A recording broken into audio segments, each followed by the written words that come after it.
వలె వచ్చినప్పుడు, సుడిగాలి వచ్చినట్లు మీకు అపాయం కలిగినప్పుడు, చూసారా, కష్టము దుఃఖము ప్రాప్తించినప్పుడు నేను అపహాస్యం చేస్తాను. లోబడండి, విధేయత చూపండి, బ్రతుకులు మార్చుకోండి, మీ పాపములు రక్తము వలె ఎర్రనివైనా కడుక్కోండి, యేసు ప్రభు రక్తంలో కడుక్కోండి, శుద్ధి చేసుకోండి, తెల్లగా చేసుకోండి.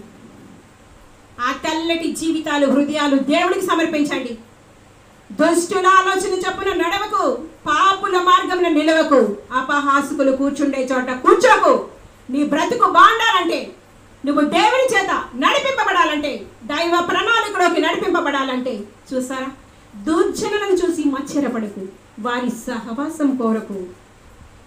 జ్ఞానం వల్ల ఇల్లు కట్టబడుతుంది, వివేచన వల్ల స్థిరపరచబడుతుంది. తెలివి చేత కాని గదులు విలువైన సర్వసంపదలు నింపబడతాయి.